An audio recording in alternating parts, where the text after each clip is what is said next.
Okay, I posted a blazer today that I made, and a couple people had questions about the insides. So I'm going to go over the insides. I'm going to show you guys this little top back here that I just made, and a couple of things that I just haven't been able to share because I haven't been on. All right, here's the jacket that I posted today, and it was some golden black flames made out of brocade and wool gabardine. So what I did was it's a simple pattern, but I trumped up the insides because I wanted it to look like a, for real old blazer. So I went on and added all the insides and did some actual tailoring to the blazer. That's why it looks the way it looks. So, everybody was like, wow. So I just I brought the pattern up a notch by tailoring it, and also by doing some tailoring insides instead of following the rules of the pattern.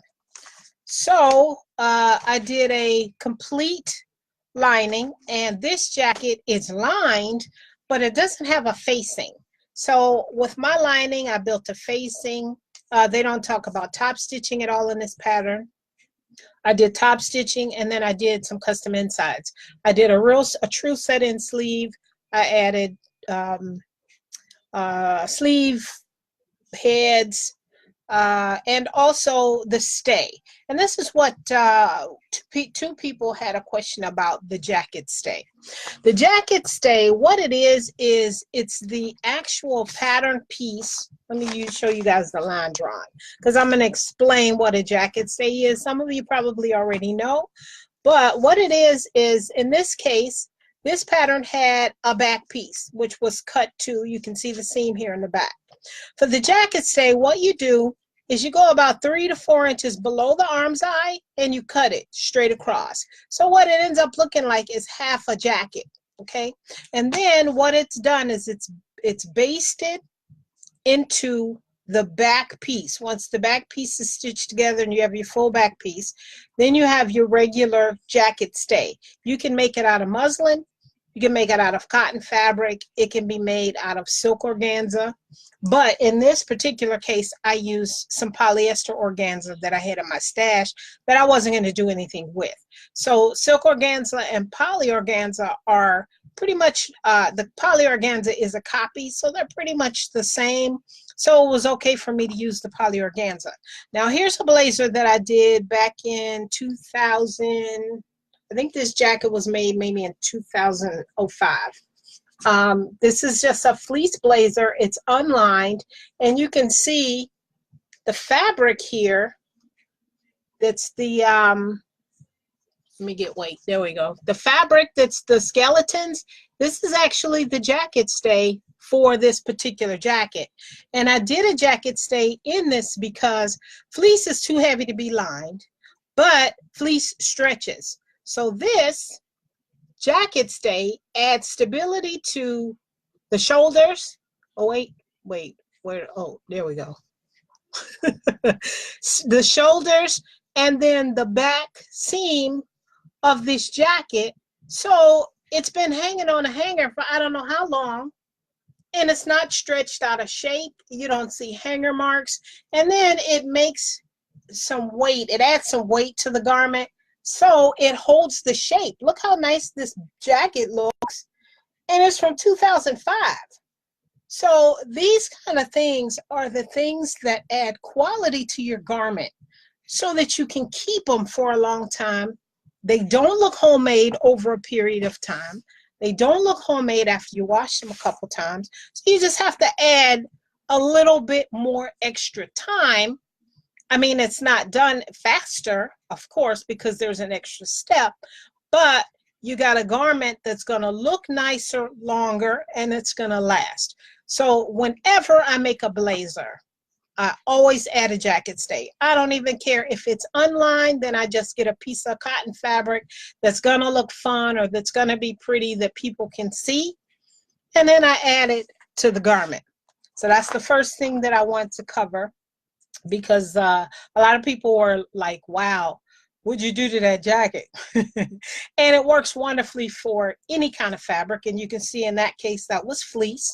My jacket that I made was made out of wool gabardine.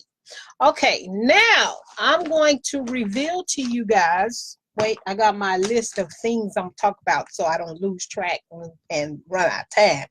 All right, so jacket stay. Crossing that off my list. I got a list. All right, next thing, my new tool. I bought this about 3 weeks ago, and it is a seam roller. So instead of me finger pressing at my machine, now I just seam roll. I did for the gentleman at work a Christmas present where I made 9 hats and 9 face muzzles. I'll call them shovel sets because out here in the tundra, it gets cold and those guys have to go out and shovel. So it's a good thing to cover your face and your cheeks, and the hat you can pull down or you can roll the brim down to protect your ears and your forehead. So I'll call them shovel sets. So I made all the guys shovel sets. So I bought this, and this was wonderful for my fleece to finger press, so to say, my seams. This is a quilting tool because it's used in quilting, but if you don't have one, I would suggest you go get one. And you don't necessarily have to use it for fleece. I've been using it on regular fabrics when I don't have time to get up to run to the iron, and I'm doing a lot of sewing. I know I'm gonna iron, but I'm like, okay, let me just do this until I can get up to the iron. So this is good for that quickie press at the sewing machine before you get up to go to the iron. So this one is a Singer seam roller, and they have a couple of other brands. It's just that this one was a little bit more economical. I got it at Joann and I used a coupon. I think I paid like $5 or $6 for it. You can also buy them online too. Next is a clapper. Miss Cree, I love me some Cree, Sewing Cree. She asked me, where did you get your clapper? Because my clapper doesn't look like everybody else's clapper. And let me tell you why. Because it's not a clapper. It's just a piece of wood. So, but here's what I found out about your regular clappers. Not only are they a little pricey, but they're made out of hardwood, which means mahogany, maple, oak, which are the real deal woods. That's why they're pricey, in case you were wondering. So you got a hunk of mahogany or you got a hunk of oak, which is hardwood that somebody sanded and made it look all pretty. So now that's why it's $30 or $25. But here's what I did. Is I went to Home Depot and I went back to the scrap area and I said, you guys got a piece of hardwood? There's like, well, what do you want? I was like, well, whatever scraps that you have that you don't need. This particular piece is a piece of oak, and I've been using this for, maybe I got in 2003. And guess what? Only thing I did was put a piece of muslin on it to prevent splinters. And this is what I use. I just made sure I had a little bit of length. So it's long enough that when I press on my garments that it's covering a decent amount of area. So don't go run and get a piece of hardwood and it's this big. Don't do that because it's not going to work. Make sure that it's as big as a regular clapper or somewhere near. So this might be, maybe this is about 3 inches shorter than a regular clapper you would buy at the store, but same thing.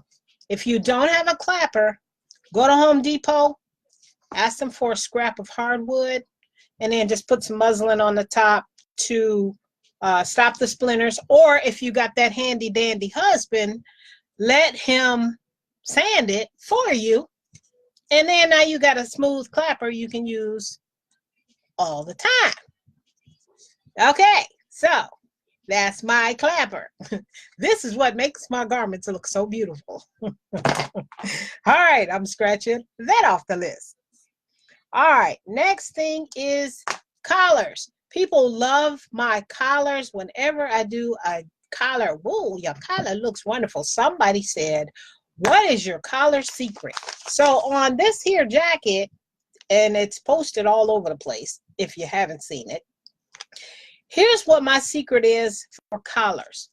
And this is what I do for every collar except when I'm doing menswear. Menswear collars got to be stiff, so I use the linen interfacing with the cotton linen top. But for regular interfacing for women's clothes, I use, drumroll please, knit interfacing. Yes, yes, yes. Knit interfacing. It could be pajamas, it can be woven, it could be knit. I use knit interfacing on my collars, and the reason why is not only does it provide a nice, stable collar, but it stretches. So when we're going around the neck, whoop, whoop, oh boy, this way, because I'm looking at the camera. When we're going around the neck, the interfacing is going to give. It's not going to bubble. It's not going to peel away from your collar. It's going to conform to the curve around your neck. Wow. That's why my collars always look so nice, because I use knit interfacing. I don't do lightweight, heavyweight, medium weight. This one, hard one. That no. I buy knit interfacing because I know it stretches and I know it's going to conform to the curve around my neck. It's going to lay nice, it's going to lay flat, but I still have that stability. If I need it to be a little thicker, or I need my neck to be a little stiffer, I'll go ahead and I'll cut a strip and I'll add that strip to my interfacing that's already covering the piece. That's all I do. Last project for 2018 is this. And this is because that fire jacket I made didn't go with nothing in my closet. So I'm wearing some blue, I'm wearing some blue jeans and some cool ass black boots. But I was like, ooh, a shirt. My black shirt, I wore yesterday. Now, what kind of shirt am I going to wear? Because I don't want to take away from this collar. I don't want the bow. I don't want the high neck. So I looked through my pattern stash. Wham, this is what I came up with. This is New Look 6562. Let me go on a little closer. And I did view this one, which is view A. And it's just a regular cowl neck shirt, but I don't like to be hot. And I was like, that jacket is hot. So I was like, okay, I don't need sleeves. I just need something that's going to accentuate this jacket and show off my beautiful necklace I got for Christmas. So here it is. She took about 2 hours after I stopped fiddling with the armhole facing and was like, just serge that B and turn it under. So I did that. And here she is. You can kind of see there, yeah, you can see the actual drape on the neck. And can you see now? I'm gonna raise her. Well, if I raise her up even more, you might not. Well, let me bring this down a little bit because it looks uneven and it's not. Okay, it's just that the color is not the best.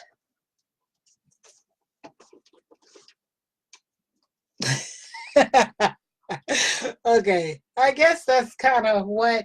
Oh, I know what I can do. Cell phone. Flashlight. There we go. That shows the detail. So you can see she's got the cowl, the regular cowl neck, sleeveless. Let me tell you what the good thing about this is, though. This is a New Look pattern. She's completely on the bias. So the front and the back piece are cut on the bias. This particular pattern or this fabric is Tencel crepe. So Tencel is a fabric that has a whole bunch of lines in it, They're like a whole bunch of little rolled up lines all bunched together. So this is a tinsel crepe. So this pattern, the pattern asks for crepe or silky fabrics and blah, blah, blah, because most of my patterns were asking for knits, and I have absolutely, out of this whole stash, I have 0 black knit. How stupid is that? But anyway, so I used this, and I was glad to find this pattern because, like I said, this is actually a very drapey, crepey fabric, and this will look really pretty in the collar of that jacket that I made. You'll just see a little bit of this drape, and that's about it. And it's also kind of sexy. It's not super low in the front, but it's working, so this is good enough. And here's the important stuff. All of you guys know that with a bias garment, you're supposed to let it hang overnight, 24 hours, in order to let the bias set. Here's what I'm going to tell you. If you ever want to do a bias garment and you're like, I don't want it to hang all the night, I don't have time for that, I'm trying to wear it today. If you cut it out the night before, take your pieces of the shirt, pin them on your dress form, and then when you start sewing it the next day, it's going to be softened and stretched, and then you can sew your side seams, which are going to be a little uneven from gravity pulling on the bias. Go ahead and even out your hem and get that baby hemmed, and you're ready to go. So that's what I used to do back in the day. I would let my pieces hang overnight. When I say, you know what, I'm going to do this one tomorrow, I let them hang overnight, cut them out, let them hang on the dress form overnight, let the bias hang out, fine. But in this case, because I just decided, okay, this is what I'm going to make, I didn't have time to do the 24-hour bias thing. So after I got her made, and she's just on here because I'm talking to you guys, in order to keep my hem from stretching and my bias to not stretch out of shape before I wear this out to dinner tonight, and everybody's looking at me because my hem is done, I'm taking this off. Here she is up close. And she gets, oh, actually, you can see the tinsel. You guys see the bias threads on there? Looks kind of cool. I'm going to take her off. She gets folded, and bias garments are to be placed, folded, and put away. That's why when you go to the lingerie store, all the pretty stuff is folded up on the table. That's so they don't stretch out of shape before you buy them. So she gets folded and she gets laid on the table until I'm ready to wear. She doesn't stay here on the dress form, or else I'm looking at probably a wonky hem by the time we go out tonight. So that's just a tip for you guys to know. Whenever you do a bias garment, if you're like me and you do it in the last minute, keep it folded until it's time to wear it. Then you don't have to worry about the hem dropping out. So after I wear her, then I'll go ahead and let it hang. And then if I need to readjust the hem later, I will do that. Because like I said, this pattern, the front piece and the back piece are both cut on the bias. Usually with these, if there's a knit, only the front is cut on the bias in order for the cowl to drape. The back is usually cut on the regular grain. But nice pattern here. Really nice pattern. So if you haven't got that one, go out and get this one just for the top, if anything. A65, 62, new look. Good stuff. All right. I have gone through everything on my list. When I get dressed and got fly hair, boots, jacket, beautiful shirt, and ready to go, I will take a picture and post that too. You guys have a great new year, because I know I will. And Merry Christmas, because I get a chance to say Merry Christmas to you all. And thank you. And I will see you all next year or tomorrow, however you like to say it. All right. Have a good and safe evening. You guys take it easy. Bye.